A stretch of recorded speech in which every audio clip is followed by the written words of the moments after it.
কথাবার্তা খুব ইয়ে হয়ে গেছে। না না আবার কাল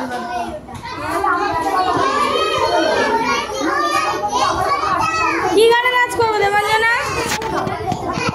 হ্যাঁ দুর্গা প্রত্যেকে মুখে আঙুল দাও। সেটা তো জানি, মুখে আঙুল দাও প্রত্যেকে। দেবাঞ্জনা তো নাচ করবে একটা, প্রত্যেকে মুখে আঙুল।